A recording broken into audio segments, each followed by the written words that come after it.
सध्या नागपूर अधिवेशनादरम्यान चर्चेत आणला गेलेला विषय म्हणजे तुकाराम मुंढे यांचं निलंबन। तुकाराम मुंढे एक ठमके IAS अधिकारी, एक नियम आणि शिस्तीने चालणारा अधिकारी असं त्यांच्याबद्दल नेहमी बोललं जातं, पण हे वादंग, हे वावटळ त्यांच्यासाठी उठवलं गेलं आहे आणि याच्यात थोडंसं खोलात जाऊन आजच्या व्हिडिओत आपण बोलतोय।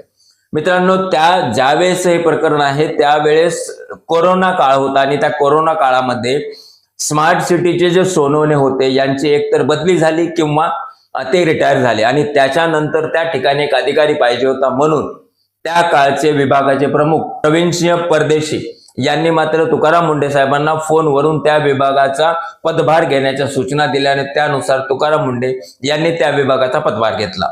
पदभार घेतल्यानंतर तुकाराम मुंढेने त्या विभागाचं काम चालू केलं। जे कंत्राटदार काम करत होते त्या कंत्राटदारांचे मागील बिल तुकाराम मुंढे साहेबांना देणं साहजिक आहे आणि त्यानुसार त्यांनी ते मागील बिल दिलं। त्या कंत्राटदारांना तुकाराम मुंढे यांनी नियुक्त केलेलं नव्हतं, ते कंत्राटदार तुकाराम मुंढे यांच्या मर्जीतले नव्हते। ते कंत्राटदार अगोदरपासूनच काम करत होते आणि त्यांनी या कामाचं याच्या अगोदर पण बिल घेतलं होतं तुकाराम मुंढे जॉईन होण्याच्या अगोदर। कंत्राटदार हे मुंढे साहेबांच्या मर्जीतले होते असं म्हणणं किती योग्य आणि असं का म्हणलं जावं?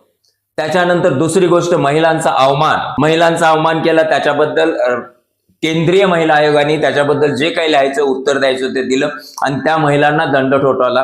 ही गोष्ट पण समोर आलेली आहे। हे सगळं होत असताना मग हे प्रकरण 2020चं प्रकरण एवढं का उचलून धरलं जातंय असा मात्र प्रश्न प्रत्येक सामान्य नागरिकाला, खास करून ज्या नागरिकांनी तुकाराम मुंढे यांचं सामान्य नागरिकांसाठीचं नियोजनबद्ध कार्य बघितलेलं आहे त्यांच्या मनात पडतो। आणि त्याच्याच बरोबर आपण जे म्हणताय की चेक दिले, 20 कोटी रुपयाचे चेक दिले, चेक हे एकटा अधिकारी देत नसतो। नियम जर विचारला कुठल्याही संस्थेत, आपण तर आमदार आहात, आपल्याला हे सगळं माहिती आहे, कुठल्याही संस्थेमध्ये जर एखाद्या कामाचं आपल्याला पैसा जर घ्यायचा असेल म्हणजे गुत्तेदारांना, तर तो पैसा घेत असताना मात्र त्याची एक प्रक्रिया आहे। ज्या विभागाचं काम केलेलं आहे त्या विभागाच्या मुख्याची सही त्या फाईलवर होते, त्याच्यानंतर ती फाईल कॅफोकडे जाते आणि त्याच्यानंतर ती फाईल आस्थापनेच्या मुख्य यांच्याकडे जाते आणि त्याच्यानंतर मुख्यकडनं चेक किंवा ऑनलाईन पेमेंट होतं। असा साधा नियम असताना तुकाराम मुंढे साहेब एकटे स्वतः त्या गोष्टीला चेक सही करून कसे देऊ शकतात हा एक प्रश्न आहे। त्याच्या जर फाईल काढल्या तर तुम्हाला नक्की त्याच्यात खरं काय खोटं काय दिसणारच आहे। ऍक्च्युली या प्रकरणाचं मूळ म्हणजेच खोपडे साहेबांचे नातेवाईक होय। हे प्रकरण फार जुनं आहे, 1993 पासूनच हे प्रकरण आहे, इतक्या लांब जायची गरज नाही। पण या प्रकरणामधलं एक नाव, जी की नियम बाह्य नोकर भरती झाली होती, या प्रकरणातलं एक नाव म्हणजे सुभाष घाटे। सुभाष घाटे हे कृष्णा खोपडे यांचे मेव्हणे म्हणजे यांच्या पत्नीचे भाऊ आणि यांचं पण नाव या ठिकाणी होतं। त्याच्यानंतर कोर्ट केसेस वगैरे झाल्या, सगळं झालं, मानवतेचा विचार करून या सगळ्या लोकांना त्या ठिकाणी नोकरीत सामावून घेण्यात आलं। त्याच्यानंतर परत कोर्टाच्या हालचाली आणि त्याच्यानंतर हे राहिलेले 17 लोक, त्याच्यामध्ये सुभाष घाटे यांचं पण नाव होतं, त्यांना पण नोकरीत सामावून घेण्यात आलं। प्रकरण इथं थांबायला पाहिजे होतं, पण त्याच्यानंतर त्यांनी जसं इतर सदस्यांना सेवा ज्येष्ठतेचा विचार करून जे लाभ मिळतात ते लाभ आणि इतर लाभ मिळावे म्हणून अर्ज केला। तुकाराम मुंढे साहेबांनी या सगळ्या फाईलचा अभ्यास केला, तो त्यांचा स्वभाव आहे त्यानुसारच, आणि अभ्यास केल्यानंतर असं चाललं की या सगळ्या प्रकरणामध्ये मात्र खूप काही आहे आणि त्याच्यामुळे त्यांनी या 17 जणांवर बेकायदेशीर नियुक्ती असल्याचा शेरा मारला।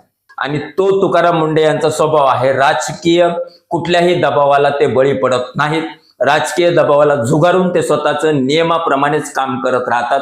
नेते लोक करू शकतात, माझ्या मर्जीतला एखादा कार्यकर्ता, त्याला कामं द्यायचे, कामं झाले की नाही हे नाही बघायचं, कामाचे बिल घ्यायचे, हे नेत्याकडनं होऊ शकतं, आपण वारंवार या गोष्टी बघतो, पण एक अधिकारी असं कसं करू शकतो?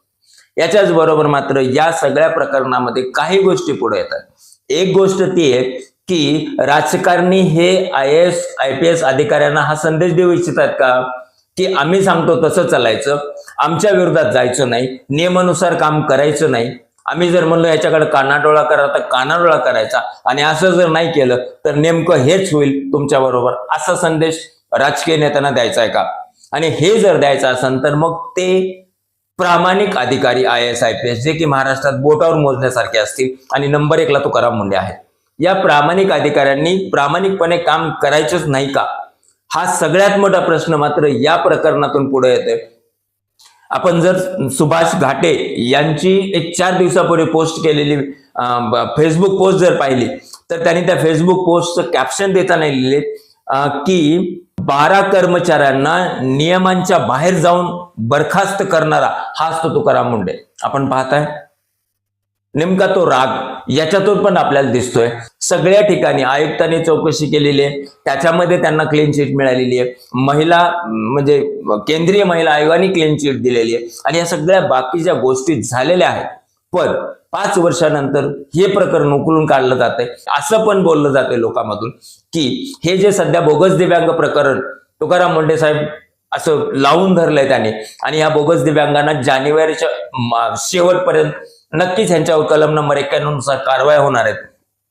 या सगळ्या गोष्टीची धास्ती किंवा यांचे काही संबंध त्या ठिकाणी नाहीत ना, आणि ते अधिकारी मात्र हे असं काहीतरी करून खोपडे यांच्या मार्फत मुंडे साहेबांना जस्ट डिस्टर्ब करण्याचं तर काम करत नाहीत असं पण बोललं जातं. आणि त्याच्याच बरोबर पुण्याचं जे सध्या जमिनीचं प्रकरण आहे त्या प्रकरणामध्ये मुंडे साहेबांची नियुक्ती व्हावी आणि त्याच्यामुळं तर हे बोललं जात नाही. आणि तिसरी महत्वाची गोष्ट आहे MPSC जे की महाराष्ट्रातील लोकसेवा आयोगाचं मुख्य स्थान आणि त्या ठिकाणी आता अधिकारी नाहीये आणि त्या ठिकाणी तुकाराम मुंडे यांची नियुक्ती व्हावी जेणेकरून की त्या विभागाला शिस्त लागेल. याची धास्ती म्हणजे आतापर्यंत भरती झालेले सगळे बोगस वगैरे यांच्याबद्दल धास्ती घेऊन तर हे प्रकरण पुढे आणलं नाही ना. अशा अनेक गोष्टी मात्र सामान्य नागरिकांकडून बोलल्या जातात. एक खरं, आपण कितीही चिखलफेक करा, तुकाराम मुंडे सारख्या इमानदार अधिकाऱ्याला आपण खेचण्यात असमर्थ राहणार आहात असं हजारो शेकडो लाखो तुकाराम मुंडे यांचे फॉलोअर्स यांना मानणारा वर्ग बोलताना दिसतोय. आजच्या व्हिडिओत एवढंच मित्रांनो. नंतर एखादा उपयुक्त व्हिडिओ घेऊन आपण भेटू. नमस्कार.